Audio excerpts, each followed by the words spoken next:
Hello friends, नमस्कार। Ranker maker में आप लोगों का स्वागत है। जैसा कि हम लोग देख रहे हैं कि एनसीईआरटी का एनसीईआरटी आपका 6 to 12 तक की जो हम सीरीज चला रहे हैं, ये आपका क्लास 7 का चल रहा है। क्लास 7 का चैप्टर नंबर 7 है इन्वायरमेंट, और हम यहाँ ज्योग्राफी की बात कर रहे हैं। तो आज के टॉपिक में अगर हम देखेंगे, चैनल पे देखो कोई अगर नया है तो चैनल को लाइक कर ले, सब्सक्राइब करे, अपने दोस्तों को शेयर कर दे। एनसीईआरटी देखिए हर एग्जाम के लिए मोस्ट कंपलसरी रहती है, तो उसको एक बार जरूर देखें।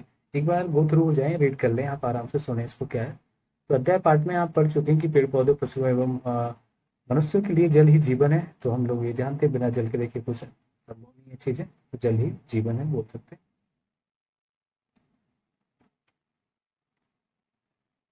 जहाँ पीने के लिए जल और ना मवेशियों को चरने के लिए घास ना हो, तो एवं जो फसलों के उगने के लिए जल ना हो, ऐसे स्थान पर किसी भी जीव के जीवन कठिन होना संभव नहीं है। हम बोल सकते कठिन ही होगा, मतलब कि कहीं जल नहीं है पर मवेशी रह रहे हैं, घास नहीं है खाने के लिए, तो कैसे जीवन संभव नहीं है। तो अब हम विश्व के उन स्थानों के बारे में पढ़ेंगे जहाँ लोग अत्यधिक कष्टकारी तापमान भी जीना सीख चुके हैं। अधिक तापमान है लेकिन लोग वहाँ पे जी रहे हैं, मतलब कष्टकारी तापमान में जीना सीख चुके हैं। इनमें से कुछ स्थान आग की तरह गर्म है, तो कुछ बर्फ की तरह ठंडे भी हैं। ये विश्व के रेगिस्तानी क्षेत्र हैं। इन क्षेत्रों में कम वर्षा होती है, विरल वनस्पति पाए जाते हैं, यहाँ पे हम बोल सकते हैं।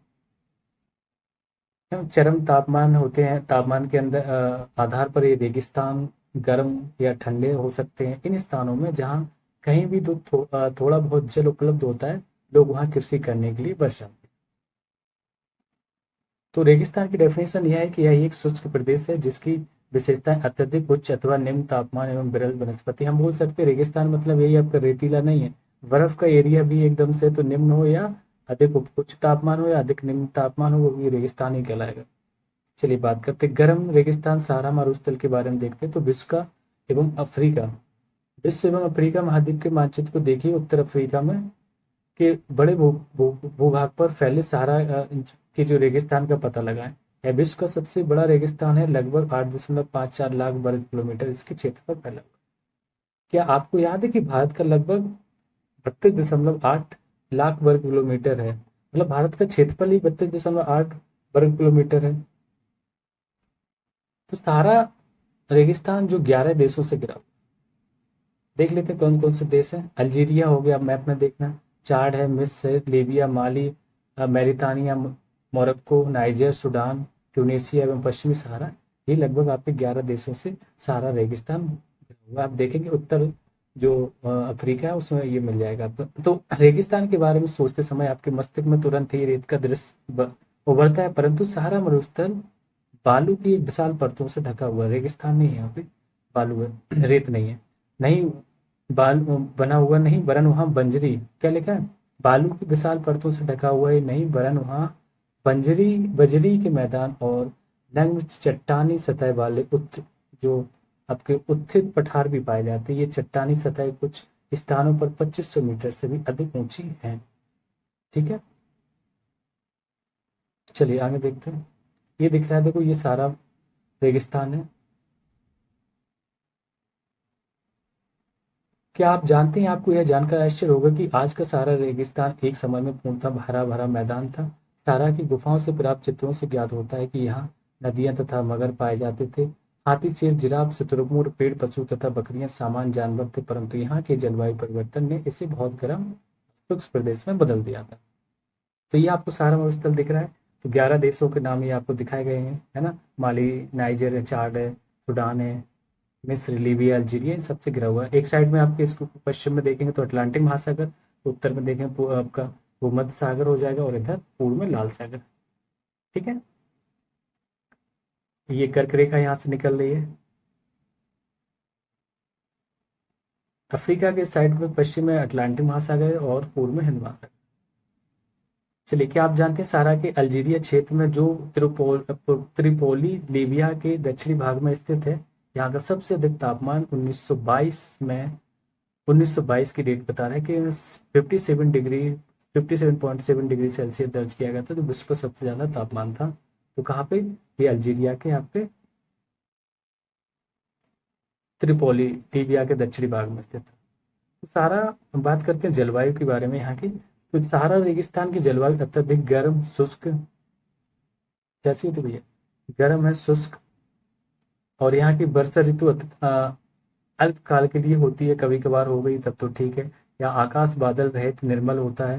यहाँ नमी संचय होने की अपेक्षा तेजी से बाष्पित हो जाती है। दिन अविश्वसनीय रूप से गर्म होते हैं। दिन के समय तापमान 50 डिग्री सेल्सियस से ऊपर पहुंच जाता है, जिससे रेत और नंग चट्टानें अत्यधिक गर्म हो जाती हैं। तो इनके ताप का जो विकिरण है वो होने से चारों तरफ सब कुछ गर्म हो जाता है।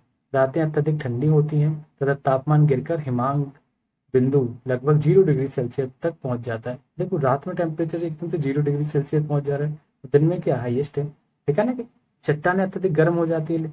इनके जो ताप का विकिरण होने से चारों तरफ सब कुछ गर्म हो जाता है।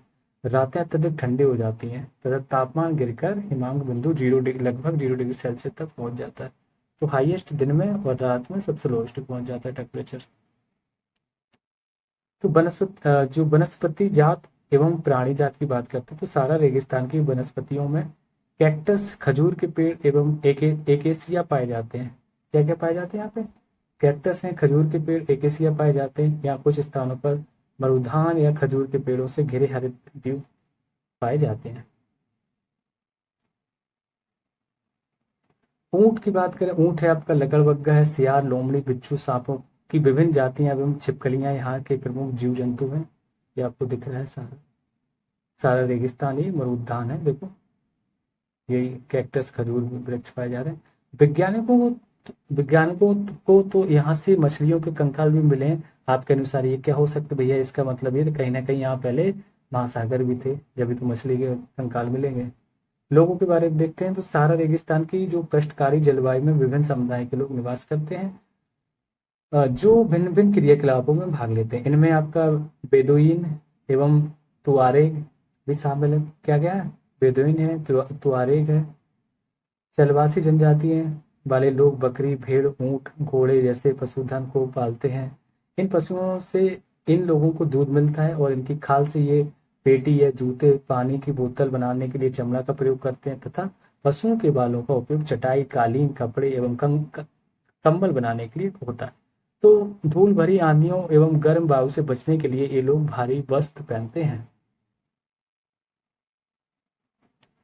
तो सहारा में मरुद्यान एवं मिस्र में नील घाटी, ध्यान देना क्या कह रहा है। सहारा में आपका मरुद्यान है और मिस्र में आपके नील घाटी को लोगों को निवास में मदद करती है। यहाँ जल की उपलब्धता होने के लोग खजूर के पेड़ लगाते हैं। यहाँ चावल, गेहूं है आपका, जो है एवं सेम जैसी फसलें भी उगाई जाती है। तो मिस्र में उगाए जाने वाली कपास पूरे विश्व में प्रसिद्ध है। कितनी अच्छी लाइन लग रही है ना कि मिस्र में उगाए जाने वाला कपास पूरे विश्व में प्रसिद्ध है। याद हो गया। तेल की खोज की अगर बात करें तो तेल की खोज संपूर्ण विश्व में अत्यधिक मांग वाले इस उत्पाद का अल्जीरिया है, जैसे आपका लीबिया है, मिस्र में होने के कारण सहारा रेगिस्तान में तेजी से परिवर्तन हो रहा है। इस क्षेत्र में प्राप्त जो अन्य महत्वपूर्ण खनिजों में जैसे लोहा है, फास्फोरस है, मैग्नीज है, यूरेनियम, ये चीजें सब सम्मिलित हैं। तो यहाँ पे आपको महत्वपूर्ण खनिज भी प्राप्त हो रहे हैं।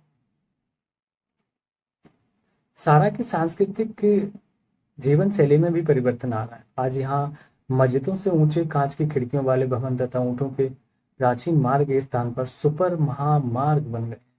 नमक के व्यापार में ऊंटों का स्थान ट्रक ले रहे हैं। द्वारेग लोग विदेशी पर्यटकों के लिए मार्गदर्शन का काम कर रहे हैं। आज अनेक चलवासी जनजाति के लोग शहरी जीवन की ओर जा रहे हैं, जहाँ वे तेल एवं गैस के कार्यों में नौकरी ढूंढते हैं। मतलब दूसरे देश से लोग आ रहे हैं, तेल है या गैस का काम है उसमें जाके नौकरियां कर रहे हैं। तो ये लिखा है कि जब रेत को पवन उड़ा ले जाती है तो वह गर्त बन जाती है। जहाँ गर्त में भूमिगत जल सतह पर आ जाता है वहाँ मरुद्यान बनते हैं।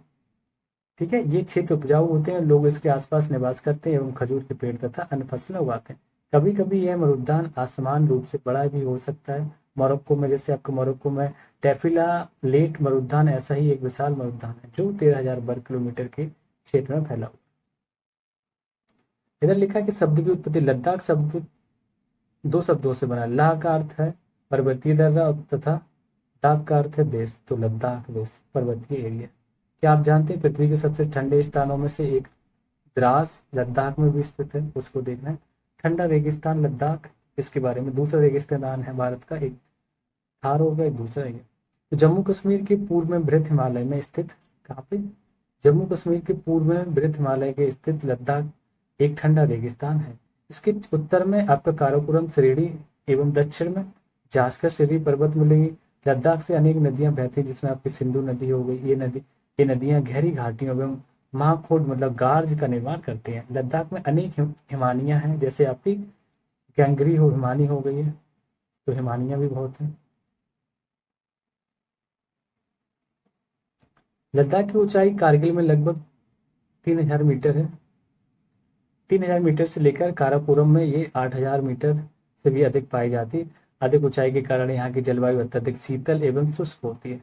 इस ऊंचाई पर वायु परत पतली होती है, जिससे सूर्य की गर्मी की अत्यधिक तीव्रता महसूस होती है। ग्रीष्म ऋतु में दिन का तापमान 0 डिग्री सेल्सियस से ही कुछ ही अधिक होता है, और रात में तापमान 0 से 30 डिग्री सेल्सियस के नीचे चला जाता है। तो शीत ऋतु में यह बर्फीला ठंडा हो जाता है। तापमान लगभग 40 डिग्री- से नीचे रहता है। क्योंकि यह हिमालय के वृष्टि छाया क्षेत्र में स्थित है, अतः यहाँ वर्षा बहुत ही कम होती है। देखो बर्फ वाला एरिया है, लेकिन वर्षा कम होती है, क्योंकि हिमालय का वृष्टि छाया प्रदेश है। ये आपको दिख रहा है, देखो सियाचिन है, ये आपका गिलगित लिखा है चीन, फिर पाकिस्तान, ये आपका इंडस नदी, सियोग नदी है। तो ये पूरा आपका लद्दाख की श्रेणी दिख रही है, जास्कर श्रेणी, सारी चीजें यहाँ पे। देहरा गोम पास है, स्वांक है, लद्दाख श्रेणी, ये आई आपकी लद्दाख सिंधु नदी। ठीक है। अब बारालाचा ये तो अलग आ जाएंगे, हिमाचल प्रदेश में बताएंगे। मुश्किल से 10 मीटर प्रति वर्ष है, मतलब बहुत ही कम बारिश हो रही, 10 मीटर प्रति वर्ष हो रही, क्या बारिश है। यह क्षेत्र बर्फीली हवाओं का एवं तेज जो चलाने वाले सूर्य ताप का अनुभव करती हैं। ये जानकर आपको आश्चर्य होगा कि यदि आप सूर्य की धूप में इस तरह बैठे कि आपके पैर छाया में हो, तो आप एक साथ एक समय पर ही ऊष्माघात एवं तुषार उपघात से ग्रस्त हो सकते हैं। कि मतलब आधे आप बर्फ में बैठे, आधे तो छाया में बैठे, धूप में बैठे, तो तुषार से ग्रस्त हो सकते हैं। तो वनस्पति एवं जो प्राणी जाति की अगर बात करें, तो इसके बारे में यहाँ डिफाइन किया गया है कि यहाँ उच्च शुष्कता के कारण वनस्पति विरल है।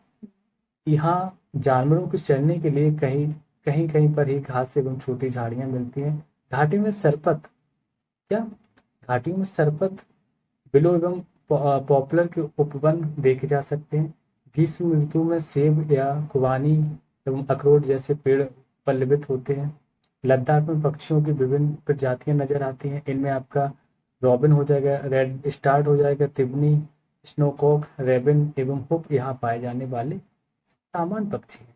इनमें से कुछ प्रवासी पक्षी हैं। लद्दाख के पशुओं में जंगली बकरी आ जाएगी, आपकी जंगली भेड़ है, याक है, विशेष प्रकार के कुत्ते आदि पाए जाते हैं। इन पशुओं को दूध, मांस एवं खाल प्राप्त करने के लिए पाला जाता है। याक के दूध का उपयोग पनीर एवं मक्खन बनाने के लिए होता है। भेड़ एवं बकरी के बालों का उपयोग ऊनी वस्त्र बनाने के लिए हो जाता है। साइड से देख लेते क्या लिखा था। यह लिखा था लद्दाख को खापा चांद भी कहते हैं, जिसका अर्थ होता है हिमभूमि। और लिखा है नीचे आपके चीरू या तिब्बती एंटीलोप एक विलुप्त प्राय जीव है। इसका शिकार सहतूस नामक इसके ऊन के लिए होता है, जो वजन में हल्का एवं अत्यधिक गर्म होता है।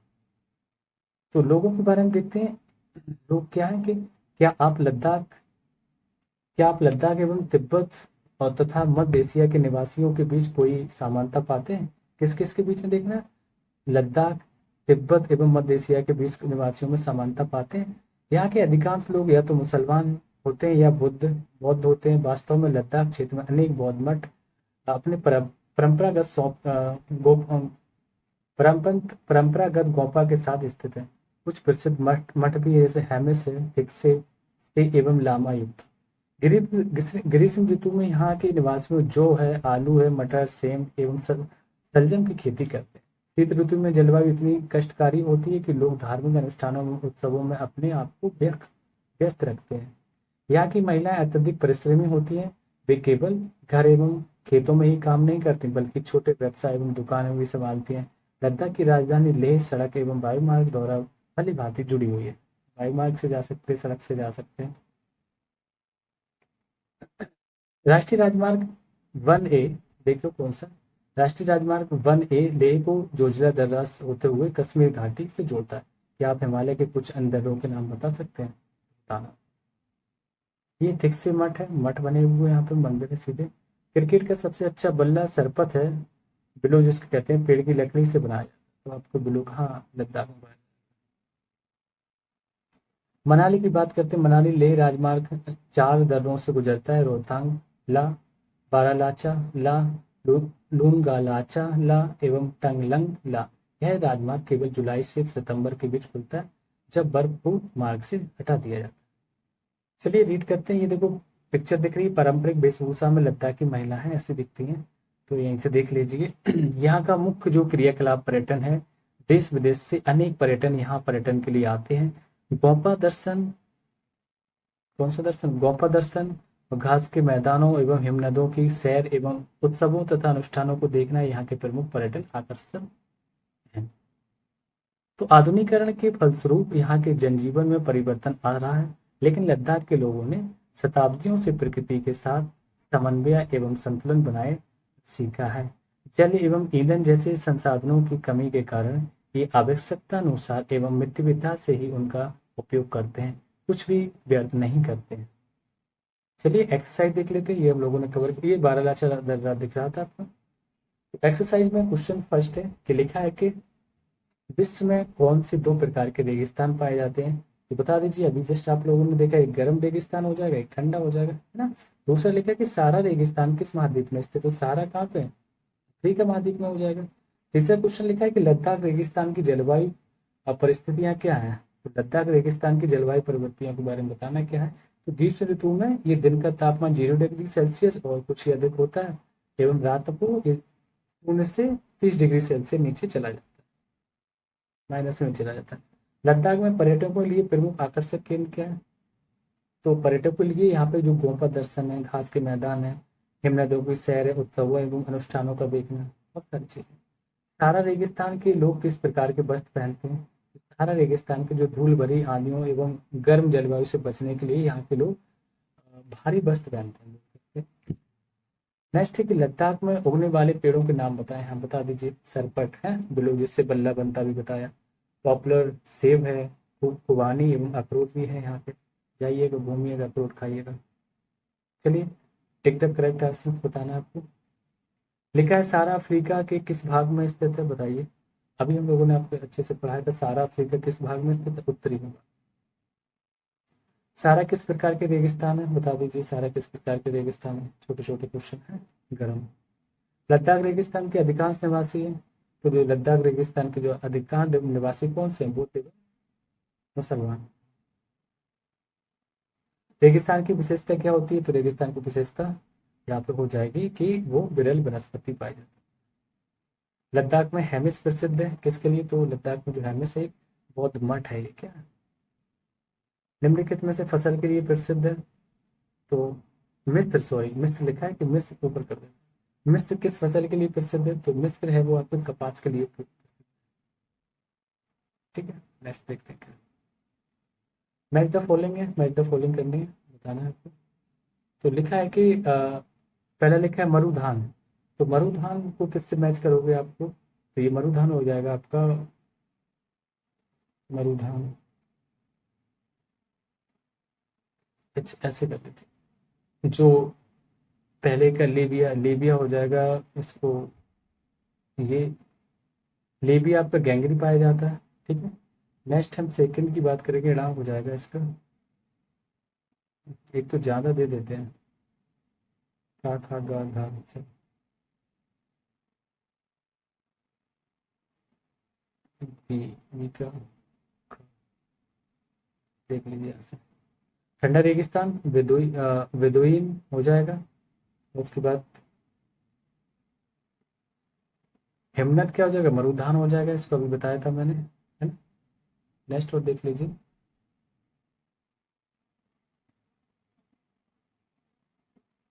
और ये हो जाएगा आपका जल के साथ गर्त है, वो तेल के लिए पाया जाता है। 1 2 3 4, कौन सा बचा है? लामायूरी। तो लामायूरी क्या वाला है? एक ही इधर, सहारा और बौद्ध मठ। तो हेमिस में बौद्ध मठ होते हैं,